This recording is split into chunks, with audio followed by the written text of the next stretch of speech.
Bismillahirrahmanirrahim. Assalamualaikum warahmatullahi wabarakatuh. Alhamdulillahirabbil alamin. Assalatu wassalamu ala hadran nabiyil karim habibina Muhammadin wa ala alihi wa sahbihi ajma'in. Amma ba'd. Yang saya hormati rekan dan sahabat saya Pak Ahmad Muzani, Sekretaris Jenderal Partai Gerindra yang hari ini hadir mewakili Bapak Ketua Umum Partai Gerindra Pak Prabowo Subianto. Yang saya hormati seluruh jajaran DPP Partai Gerindra, DPD Partai Gerindra, dan seluruh anggota Partai Gerindra yang pada siang hari ini hadir bersama-sama kita di stadion ini untuk mendeklarasikan calon Presiden Republik Indonesia yang kita usung bersama dalam Koalisi Indonesia Maju, Pak Prabowo Subianto. Yang saya hormati rekan-rekan anggota Koalisi Indonesia Maju, rekan-rekan dari DPD Partai Golkar, DPD Partai Gerindra tadi, pengurus Dewan Pimpinan Wilayah Partai Amanat Nasional,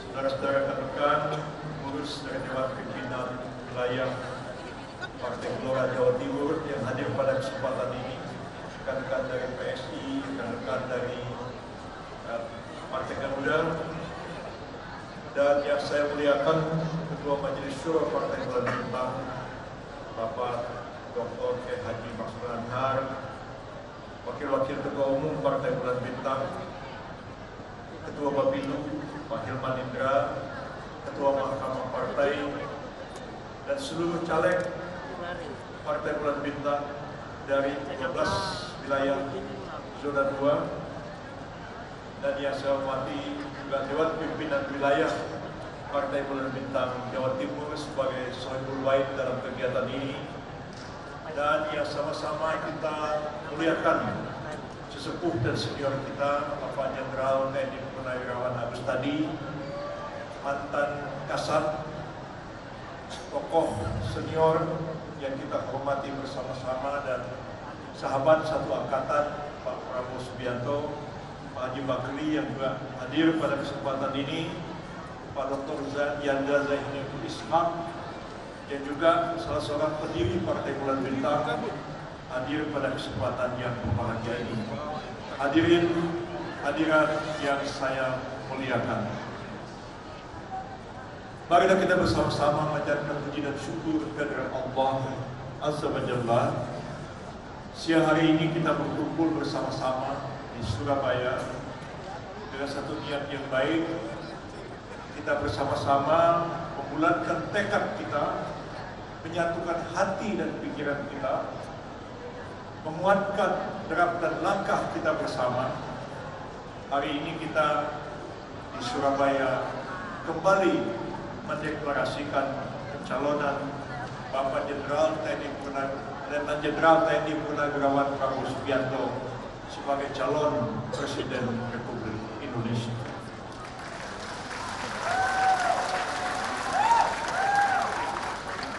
Partai Bulan Bintang telah melakukan musyawarah dan telah mengambil sebuah keputusan, dan keputusan itu bukan keputusan saya sendiri, bukan keputusan Pak Sekjen, bukan keputusan siapa-siapa, tapi adalah keputusan dari Dewan Pimpinan Pusat Partai Bulan Bintang yang dalam satu rapat memutuskan untuk mencalonkan Bapak Jenderal TNI Purnawirawan Prabowo Subianto sebagai calon Presiden Republik Indonesia. PBB kali ini mengambil langkah sejak awal, memutuskan siapa bakal calon presiden yang akan didukungi. Ada sejumlah nama yang beredar di tengah-tengah masyarakat bakal calon presiden.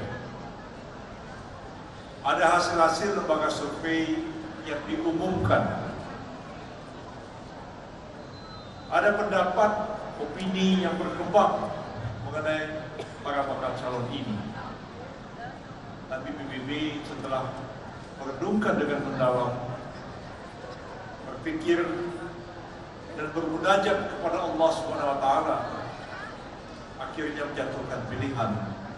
Kali ini kita harus mendukung Pak Prabowo sebagai calon presiden Republik Indonesia.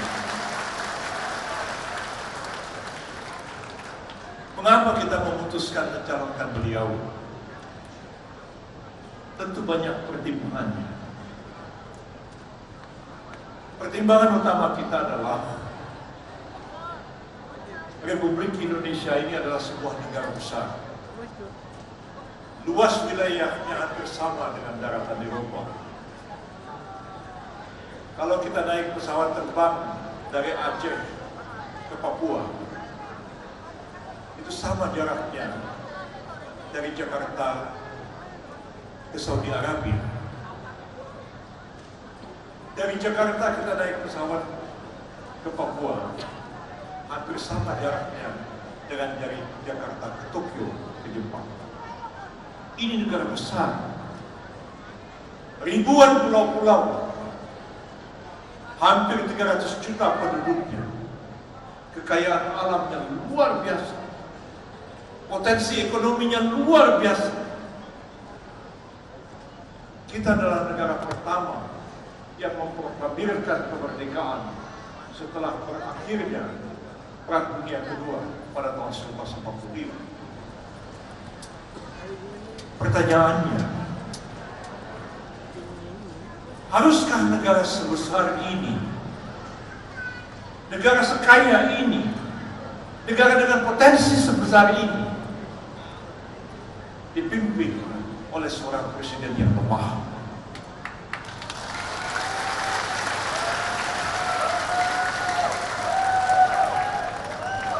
Pertanyaan kita juga, ada negara-negara lain yang merdeka belakangan dari kita. Korea Selatan sebagai satu contoh. Malaysia baru merdeka tahun 1958. Singapura tahun 1963. Begitupun negara-negara Asia, Afrika yang lain. Namun kenyataannya, tidak sedikit negara-negara Asia itu mencapai kemajuan sosial dan ekonomi jauh lebih besar dibandingkan negara kita. Ambil contoh Malaysia. Hampir sama kita dengan Malaysia. Etnik Melayu Asia Tenggara. Bahasanya sama, agamanya lebih kurang sama, mayoritas Muslim, adat istiadatnya lebih kurang sama. Kita merdeka tahun 45, Malaysia merdeka tahun 58. Dulu orang Malaysia belajar kepada kita. Kita kirim guru ke Malaysia, kita kirim dosen ke Malaysia, kita kirim ustaz ke Malaysia, kita kirim dokter ke Malaysia, kita kirim insinyur ke Malaysia. Malaysia mengundang mereka untuk membangun negara itu. Kita dulu mengolok-olok orang Melayu, Intel Melayu, Boboy Melayu, pokoknya yang jelek-jelek Melayu semua. Apa yang terjadi 20 tahun kemudian? Kemajuan ekonomi Malaysia melampaui kemajuan Indonesia. Kalau sebelumnya kita kirim dokter, kita kirim insinyur, kita kirim guru, kita kirim dosen, 20 tahun kemudian kita kirim buruh, kita kirim pembantu rumah tangga ke Malaysia. Ada berbalik. Orang Melayu yang kemudian mengolok-olok orang Jawa. Itu terjadi.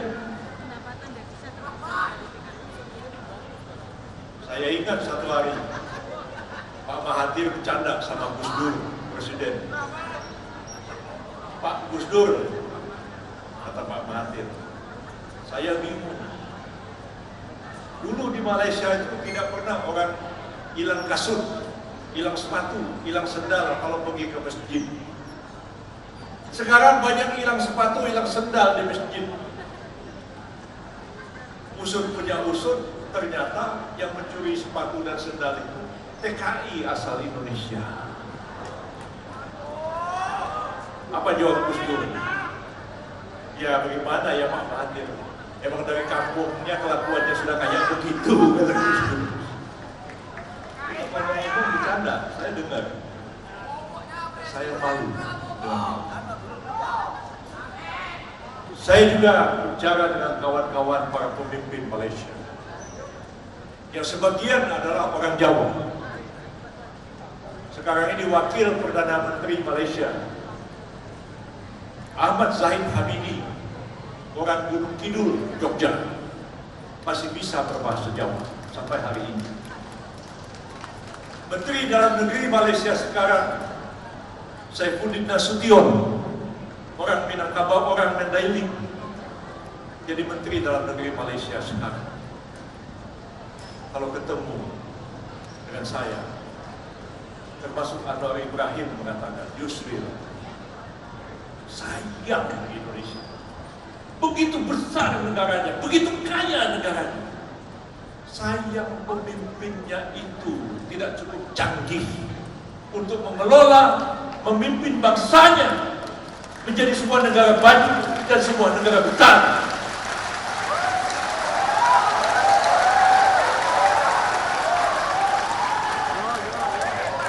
Sekarang ini zaman demokrasi yang sulit untuk dipahami berdasarkan ilmu politik yang lama. Saya sekolah bantuan belajar buku. Pernah saya menulis doktor dalam ilmu politik dan menulis doktor dalam bidang filsafat di luar bidang ilmu hukum yang saya dalami. Banyak teori-teori ilmu politik yang sulit untuk menjelaskan perkembangan politik, dinamika politik, dan demokrasi yang berkembang sekarang ini. Sekarang era teknologi informasi, era digital, era teknologi informasi, era media sosial, yang opini orang itu dapat dibolak-balik begitu mudahnya. Dulu saya belajar ilmu propaganda politik, baca buku-buku Adolf Hitler. Bagaimana membangun politik, membolak-balikkan pikiran orang.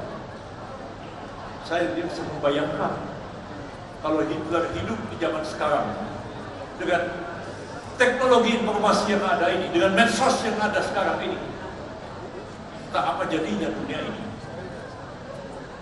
Sekarang orang tidak baca koran lagi, ya kan?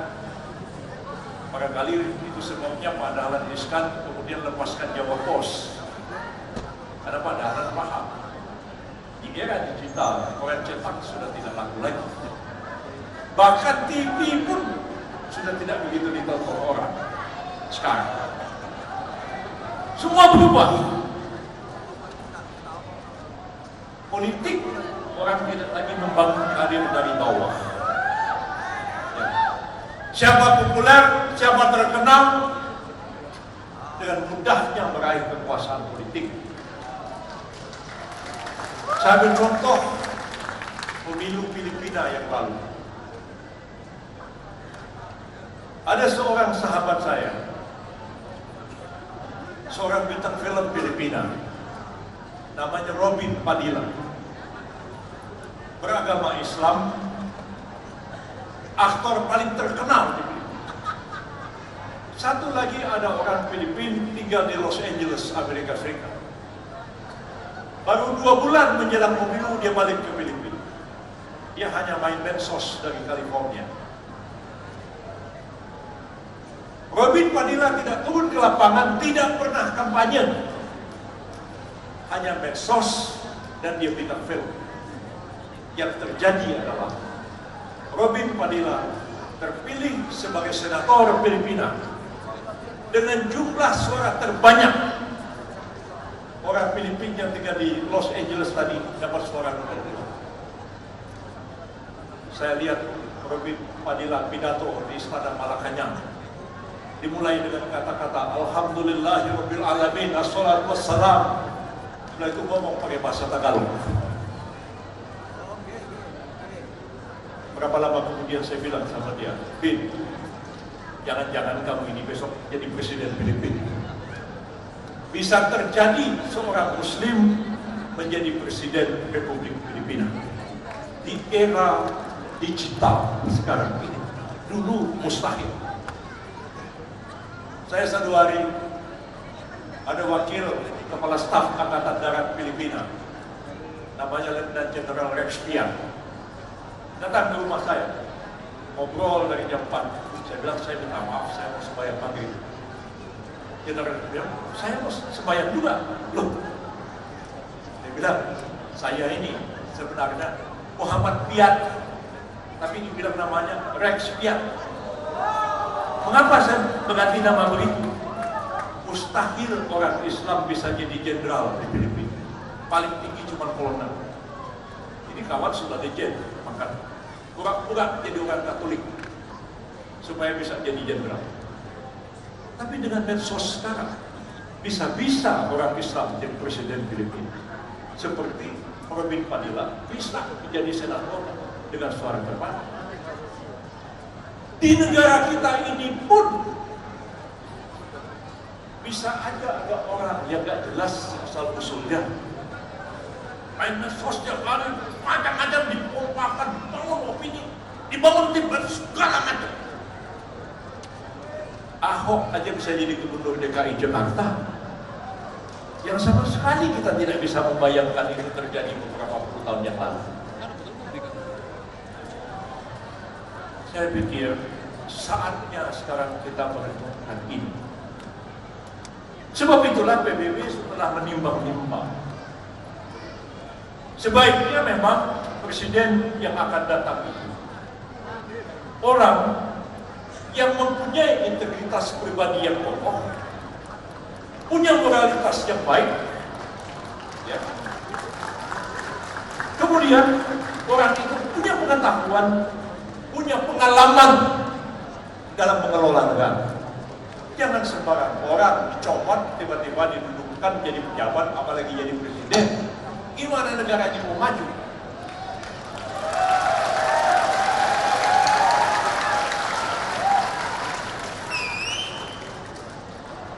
Kami 2019 masih agak ragu-ragu dengan Pak Prabowo. Bukan kami tidak menghormati dia. Kami sangat menghormati. Tapi tahun 2024 kami tidak ragu-ragu lagi. Sebab Pak Prabowo sudah pernah masuk kabinet dan memegang jabatan kementerian yang sangat sentral dalam struktur kabinet negara kita sebagai Menteri Pemaham. Artinya beliau tahu persoalan-persoalan dasar yang dihadapi oleh bangsa dan negara kita ini. Ilmu pertahanan itu bukan hanya ilmu perang. Ilmu pertahanan itu adalah ilmu yang integratif, memahami segala aspek kehidupan sosial, ekonomi dan politik bangsa ini, dan terintegrasi dalam ilmu pertahanan itu sendiri. Ke depan kita butuh presiden yang mengerti persoalan-persoalan fundamental bangsa kita ini. Dia mampu merumuskan persoalan-persoalan itu dan dia tahu bagaimana jalan keluar untuk memecahkan persoalan-persoalan ini. Jangan pilih orang jadi presiden terus pelangak ngomong nggak tahu apa yang harus dikerjakan. Gimana? Jangan kita hanya terpikir elektabilitas. Karena ini elektabilitas terus. Berapa persen elektabilitasnya? Berapa persen keterpilihannya? Pak Prabowo tahu Jangan pusing sama hasil-hasil survei. Ada NPWP semua. Apa itu NPWP? Nomor pokok wajib pajak. Bukan.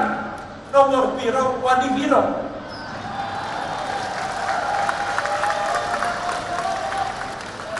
Mau jadi capres, mau jadi cawapres nomor 1, nomor 2, ya tinggal panggil lembaga survei, ya kan? Nomor biro, nomor siji, wadi biro, berapa bayar? Jadi nomor 1, nomor 2. Padahal tidak selalu itu mengandung kebenaran. Kalau begitu, populer orang terpilih. Seperti tadi, saya tidak tahu apa Robin Padilla betul-betul bisa jadi senator yang baik. Bisa orang terpilih, tapi yang kemudian harus direnungkan adalah apabila dia sudah terpilih, apa yang dapat dia perbuat untuk menyelesaikan persoalan-persoalan besar yang dihadapi oleh bangsa dan negara kita ini. Saya kira persoalan kita itu tetap ada pada persoalan ekonomi, persoalan sosial, stabilitas politik, dan persoalan hukum yang berat sekali di negara kita ini. Saya kira mengapa kita kalah dengan Malaysia itu karena persoalan hukum intinya. Orang Malaysia itu taat pada hukum. Otaknya itu otak fikih. Halal, haram, wajib, sunat.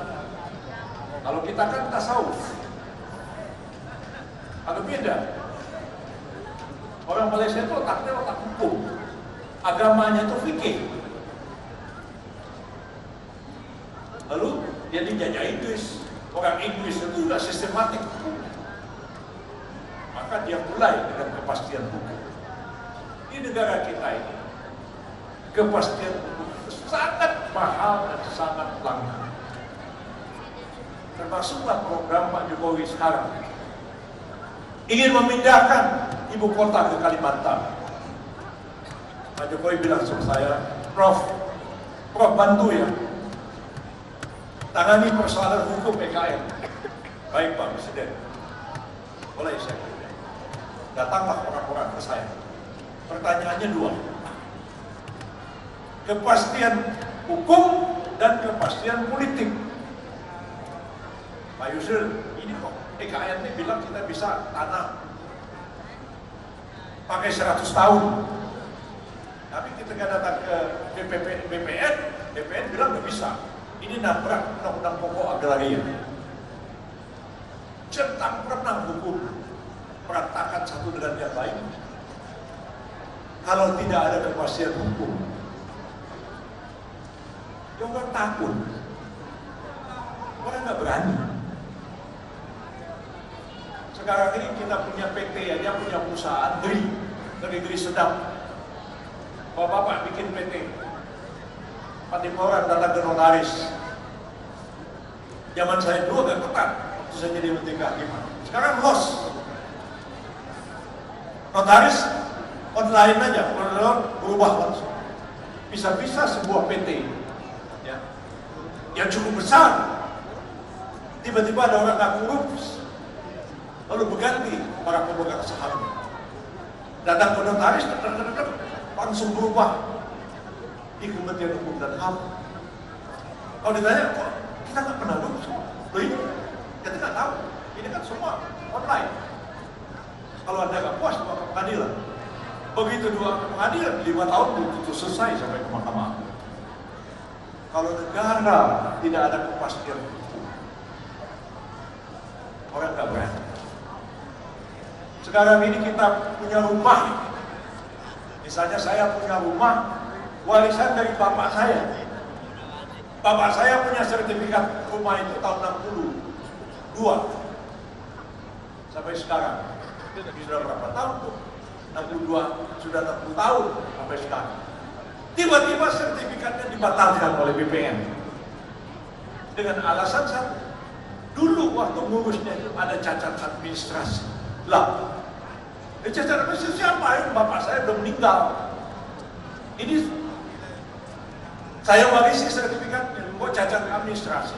Kalau cacat administrasi kan bukan kita yang salah BPN. Kita mohon tanah, nih pengumumannya di sini, ini syarat-syaratnya, ini surat-suratnya, kan kita tanya. Udah lengkap apa belum Pak? Oh belum, masih kurang ini, kita lengkapi. Udah lengkap Pak? Belum, masih kurang ini, kita lengkapi. Terus BPN bilang udah lengkap, dikeluarkan sertifikat. Belakangan dibilang bisa dibatalkan karena ada cacat administrasi. Terus saya administrasi kan kerjaannya situ, bukan kerjaannya saya. Akhirnya sertifikat dibatalkan. Saya pernah bela perkara seperti itu di Jakarta. Tanah di Jalan Sudirman, ya, tiba-tiba dibatalkan oleh BPN. Kepalanya namanya Hendarman Supanji, mantan Jaksa Agung. Segitu aja dibatalkan. Tahu tanah itu harganya 6,7 triliun. Pengusahanya teriak, Pak itu tanah harganya 6,7 triliun. Kok gampang aja dibatalin dengan alasan ada cacat administrasi? Kalau tidak ada kepastian hukum, orang nggak bisa berusaha. Kedua, kalau tidak ada kepastian politik dan stabilitas politik, orang juga akan berani. Dulu zaman Pak Harto, stabilitas politik dipasarkan secara militer. Ya sekarang sudah tidak zaman. Kebebasan yang terlalu bebas tanpa kendali bisa berbahaya. Sementara diktatorisme tidak mungkin lagi diterapkan pada zaman sekarang. Saya tahu Pak Prabowo cukup paham hal ini. Beliau cukup lama dalam dunia militer. Saya nggak pernah jadi tentara. Saya cukup lama jadi birokrat, cukup lama terlibat dalam politik. Ya. Saya tahu apa yang harus dikerjakan oleh seorang presiden. 3 kali saya bekerja sebagai speechwriter presiden. Pak Harto, Pak Habibie, SBY. Bahkan lebih banyak pidato SBY saya buat daripada pidato Pak Harto. Itu makanya beliau marah-marah. Ini kata beliau kan, koalisi para pengkhianat. Marah-marah Pak SBY.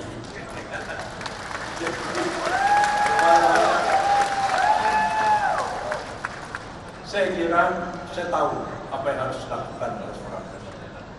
Dan saya lihat Pak Prabowo itu mampu melakukan.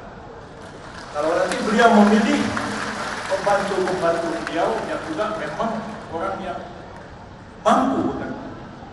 Jangan nanti mengulangi yang lalu. Nanti partai-partai dikumpulkan, ini menteri partai ini ya, menterinya 3, ini partai ini 2 ya, partai ini 4. Nanti namanya siapa? Bawa sini ya. Dan terserah, saya oke.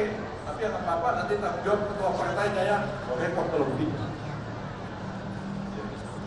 Saya yakin Pak Prabowo tidak akan melakukan itu. Kapabilitas seseorang penting. Ya. Kedekatan dengan partai perlu dipertimbangkan.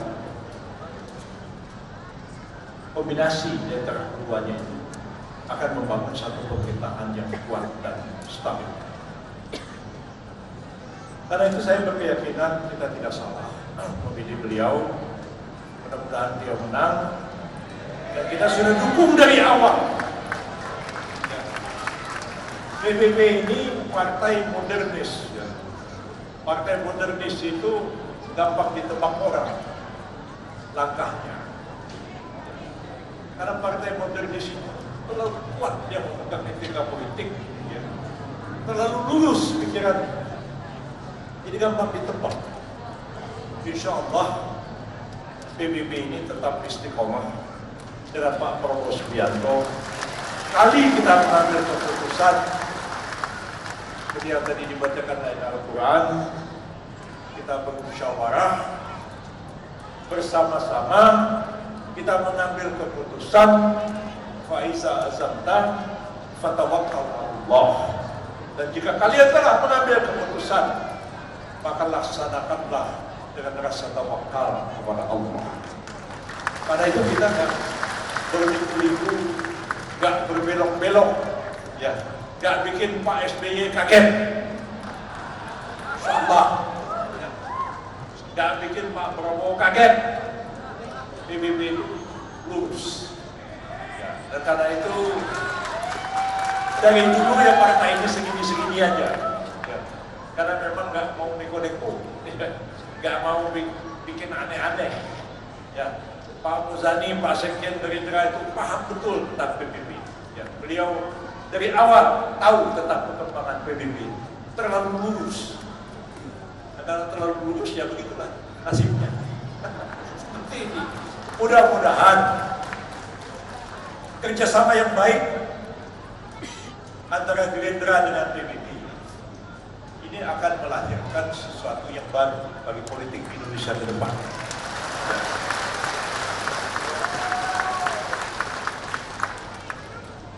Perpaduan antara nasionalis dan Islam modern. Ini bukan barang baru sebenarnya, ya, bukan barang baru. Mengapa saya bilang bukan barang baru? Di zaman dulu, tahun-tahun 50-an, itu terjadi kerjasama yang erat antara Masyumi dengan PSI. Bukan PSI yang sekarang. PSI, Partai Sosialis Indonesia, dipimpin oleh Sultan Syahrir. Kabinet kita merdeka di awal kemerdekaan itu umumnya kabinet Syahrir 1, 2, 3. Anggota-anggotanya orang Masyumi. Perdana Menteri Syahrir, menteri-menterinya Muhammad Nur, Syafruddin, Natsir, Masyumi. Begitu juga ketika kabinet Masyumi, anggota-anggota kabinet itu banyak juga orang PSI. Saya ini anak ideologis Muhammad Natsir. Pak Prabowo itu anak biologis dari Profesor Dr. Sumitro Joyo Hadikusuma.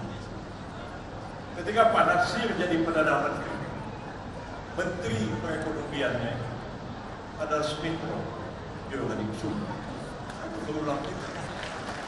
Ketika orang-orang tokoh-tokoh Masyumi itu memutuskan menentang kebijakan Presiden Soekarno, demokrasi terpimpin dan kabinet Juanda tahun 58, mereka menyingkir di Sumatera dan memproklamirkan PRRI.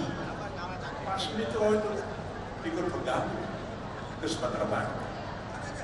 Jadi chemistry itu sudah lama. Ya, kalau saya kenal Pak Prabowo ataupun almarhum Saudara Farid Prawira Negara, salah seorang pendiri Partai Bulan Bintang, dan satu ketua Partai Bulan Bintang pada waktu itu. Begitu akrab dengan Pak Prabowo, bukan gak ada sejarah, jaraknya itu sudah lama. Saya kira kita mengajuk kembali sejarah lama ini, melihat Indonesia masa depan yang lebih baik, barangkali dengan kerjasama yang telah dimulai oleh mula-mula sekali adalah Gerindra dengan PKB, tapi PKB-nya sudah jalan ya sekarang. Jadi tinggal ada PBB, kemudian ada Golkar dan PAN yang menyusul pada waktu itu, lalu kemudian ada Gelora dengan PSI. Saya kira insya Allah ini akan menjadi koalisi yang solid dan kuat. Dan kalau kita berniat baik, perhatian lurus, insya Allah koalisi ini akan menjadi sebuah koalisi yang solid. Itulah yang dapat saya sampaikan. Terima kasih banyak. Wassalamualaikum warahmatullahi wabarakatuh. Waalaikumsalam warahmatullahi wabarakatuh. Kami ucapkan terima kasih banyak kepada Profesor Dr.